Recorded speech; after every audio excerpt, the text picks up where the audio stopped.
आज हम भारतीय बैंकिंग नियमन अधिनियम 1949 की प्रमुख विशेषताओं के बारे में जानकारी प्राप्त करेंगे। अधिनियम का उद्देश्य।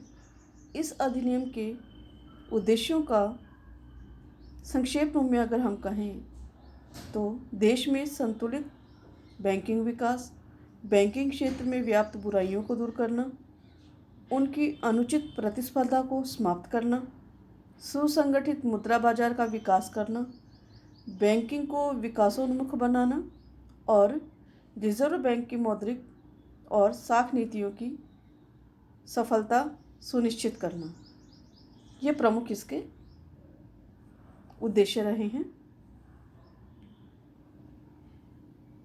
यह अधिनियम बहुत ही व्यापक है और इस अधिनियम की धारा 2 में यह प्रावधान किया गया है कि यह अधिनियम लागू होने के बाद कंपनी अधिनियम में बैंकिंग संबंधी प्रावधान लागू माने जाएंगे। इस अधिनियम की धाराओं में यह व्यवस्था है कि कोई भी प्रावधान भारतीय अनुबंध अधिनियम, भारतीय विनिमय साध्य विलेख अधिनियम, सिविल एवं क्रिमिनल प्रोसीजर कोड तथा बैंकर्स बुक एविडेंट एक्ट के प्रतिकूल नहीं होगा।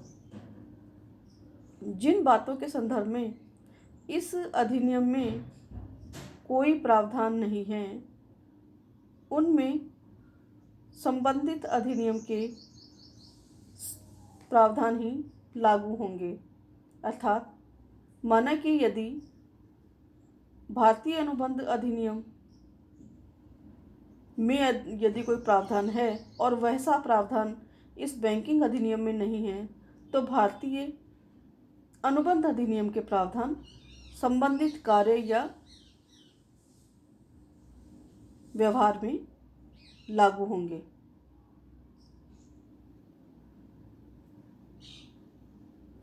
बैंक के राष्ट्रीयकरण से पूर्व यानी कि 1969 से पूर्व यह अधिनियम सभी बैंकिंग कंपनियों पर समान रूप से लागू था।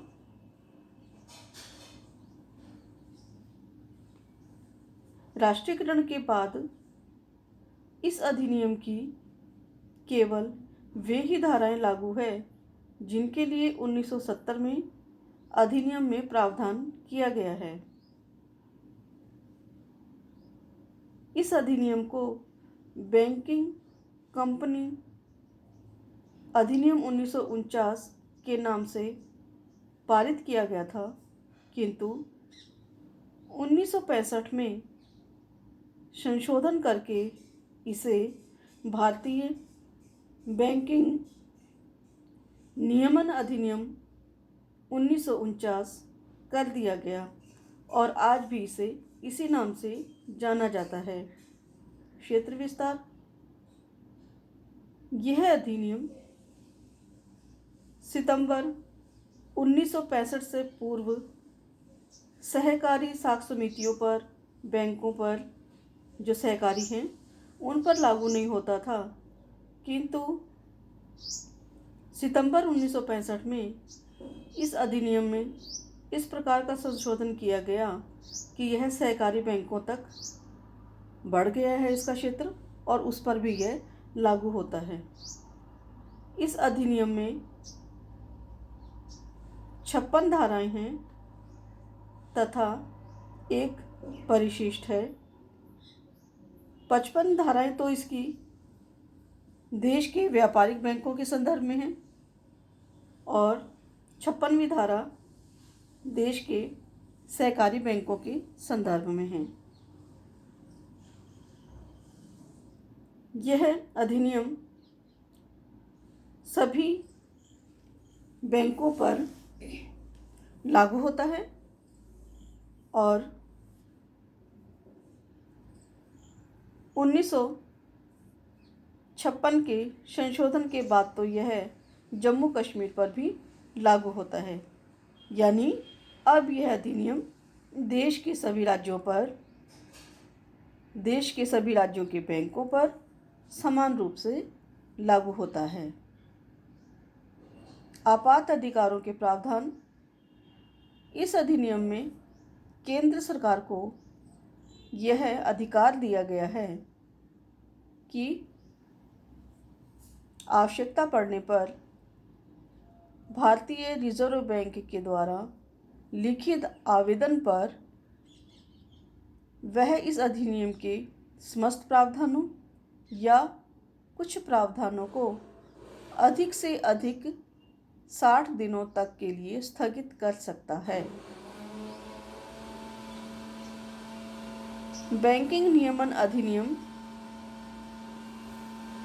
के प्रमुख 5 भाग हैं, यानी इस अधिनियम को 5 भागों में विभाजित किया गया है। पहले भाग में हैं प्रारंभिक धाराएं, और ये धाराएं जो हैं 1 से लेकर के 5A तक की जो धाराएं हैं वह प्रारंभिक धाराएं कहलाती है, प्रारंभिक भाग में आए। भाग सेकंड के अंदर है। भाग सेकंड को हम 4 प्रकार से उसमें किए हुए हैं। भाग सेकंड का A, भाग सेकंड का B, भाग सेकंड का C, जिसके अंतर्गत बैंकिंग कंपनियों का व्यवसाय के संदर्भ की धाराएं हैं, धाराएं 6 से 36A तक। भाग सेकंड A उपभाग में है नियंत्रण तथा प्रबंधन से संबंधित धाराएं। B में है बैंकिंग कंपनियों के कार्यों पर निषेध संबंधी धाराएं। C भाग में है बैंकिंग कंपनियों के उपक्रमों का अर्जन संबंधी धाराएं। भाग 3 भी 2 के अंदर विभाजित है। भाग 3A। भाग 3 में बैंकिंग कंपनियों के व्यवसाय का निलंबन एवं समापन संबंधी धाराएं हैं, जो 36 से 45 तक हैं। भाग 3A समापन कार्यवाही को शीघ्रता से निपटाने के लिए विशेष प्रावधान जो हैं वो इसमें किए गए हैं। भाग 4 इसमें विभिन्न प्रकार के जो प्रावधान, मिसलेनियस जो प्रावधान हैं, हमारे प्रोविजंस हैं हमारे, उनके बारे में जानकारी दी गई है, धारा 46 से 55 तक। और भाग 5 सहकारी बैंकों पर ये जब लागू हुआ था हमारा अधिनियम, तो हमारी धारा 56वीं सहकारी बैंकों के संदर्भ में बनी थी, और वही जो है भाग 5 के अंदर शामिल की गई है।